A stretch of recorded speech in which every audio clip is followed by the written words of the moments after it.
지구에는 비행기가 날 수 없는 곳들이 있어요. 보안이나 비밀 유지의 이유로 들어갈 수 없는 비행 금지 구역들이죠. 보호구역에는 5가지 종류가 있어요. 문화, 정치, 역사, 환경적 중요성, 그리고 방문객의 안전을 보장하기 위한 구역 등이 있죠. 그중 가장 유명한 곳들을 살펴봅시다. 먼저 워싱턴 DC, 미국의 백악관이에요. 철저히 보호되고 있는 곳이죠.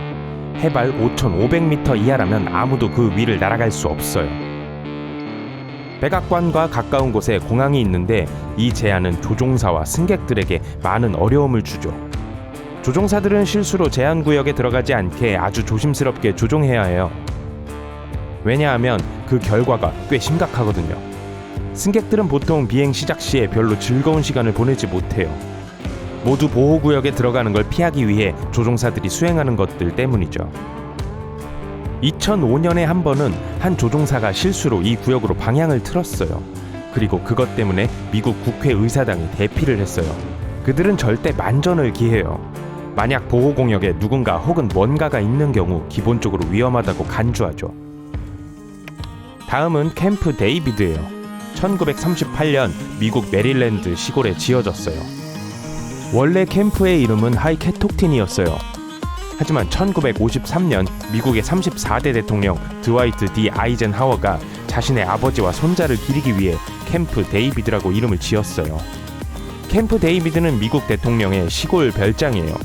또한 외국 대표의원들을 모시는 데에도 사용되죠. 이곳에 중요한 사람들이 많이 머물고 있기 때문에 그 주변으로 5km의 비행금지 구역이 있고 해수면 위 8km의 비행금지 구역이 있어요. 다음 장소도 미국의 전직 대통령 중 한 명에게 중요했어요. 부시가의 저택은 메인주에 있는 조지 부시 가족의 여름 별장이에요. 그 가족들은 여전히 이곳을 자주 방문해요. 그래서 해발 300m보다 낮으면 이곳 상공을 비행할 수 없어요. 또 다른 비행금지 구역은 케네디 우주센터예요. 해발 1500m 아래라면 아무도 그 위를 날 수가 없어요.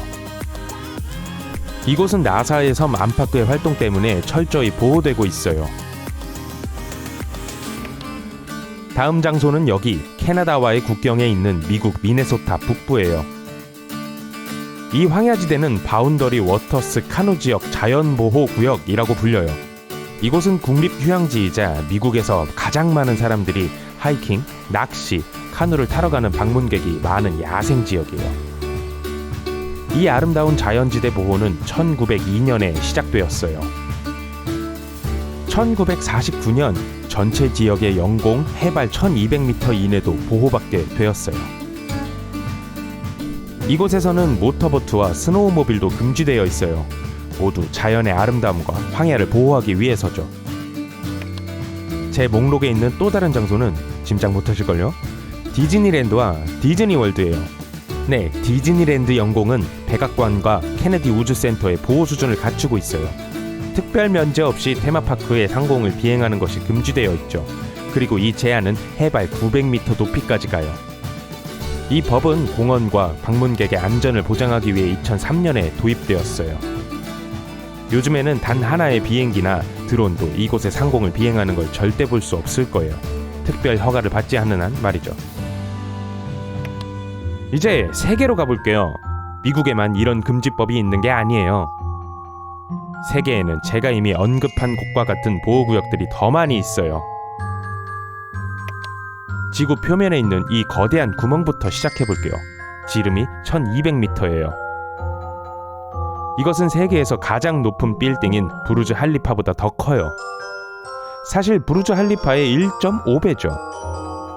또 깊이는 525m 이상인데, 즉 구덩이에 140층짜리 건물이 들어갈 수 있다는 뜻이에요. 이 거대한 구덩이는 시베리아의 마을인 미르니에 위치한 다이아몬드 광산이에요. 이곳의 겨울 평균 기온은 섭씨 영하 35도예요. 위험해서 광산 위로 헬리콥터를 띄울 수 없어요. 광산이 너무 커서 공기의 흐름을 엉망으로 만들어요. 광산 내부의 공기는 바깥보다 훨씬 따뜻해요. 그리고 이 두 공기의 흐름이 섞이면 소용돌이가 생기죠. 만약 헬리콥터가 이곳을 지나가면 소용돌이가 그걸 끌어당길 거예요.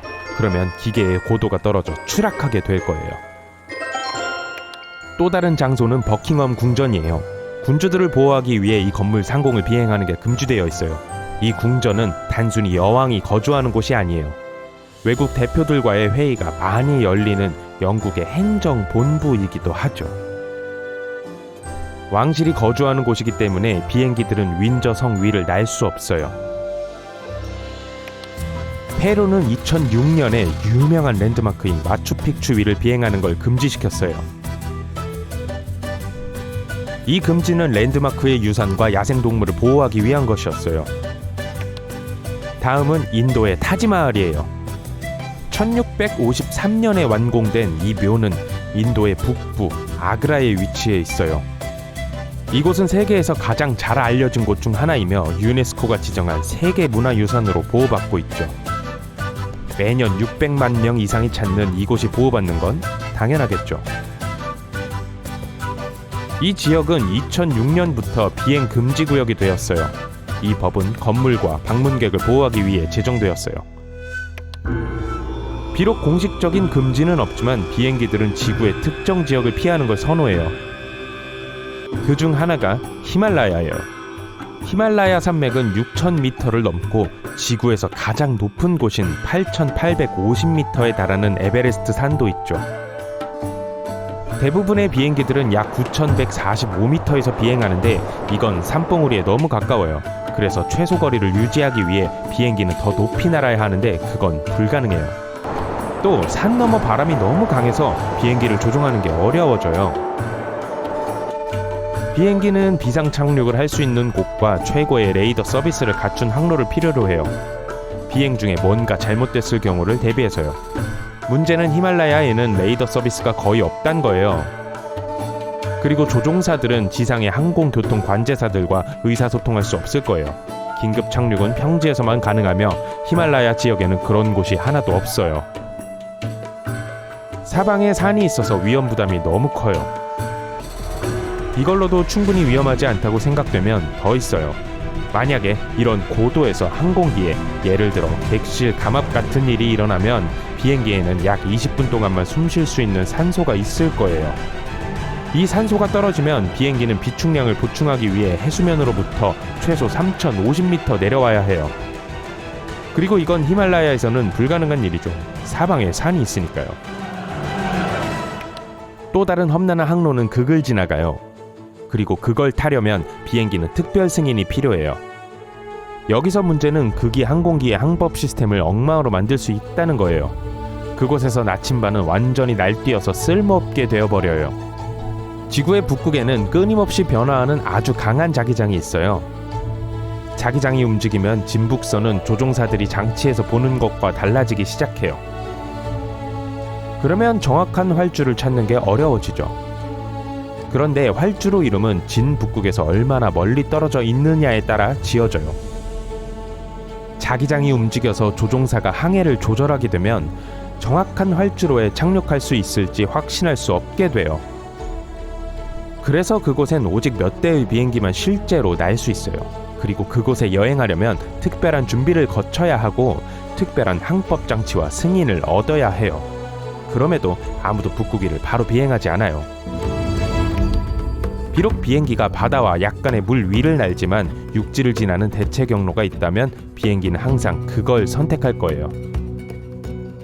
흥미롭게도 물 위를 나는 게 특히 낮은 고도에서 육지를 나는 것보다 더 부드러워요.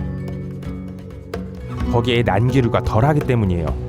난기류의 주요 원인은 땅에서 솟아오르는 뜨거운 공기 때문이에요. 물 위를 날 때는 이런 문제가 없고 비행은 더 편해지죠. 하지만 육지를 나는 게 더 안전해요.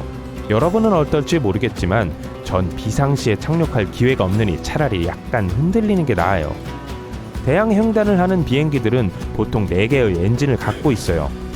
엔진이 2개인 비행기는 너무 위험해요. 그래서 비상시에 이런 특정 유형의 항공기를 수용할 수 있는 공항이 많이 있는 경로를 선호해요. 엔진 고장이 발생했다고 상상해보세요. 이 경우 비행기는 가장 가까운 공항으로 가서 안전하게 착륙하기 위해 남은 엔진에 의존해야 할 거예요. 예를 들어 그러니까 태평양에는 공항이 그리 많지 않아요.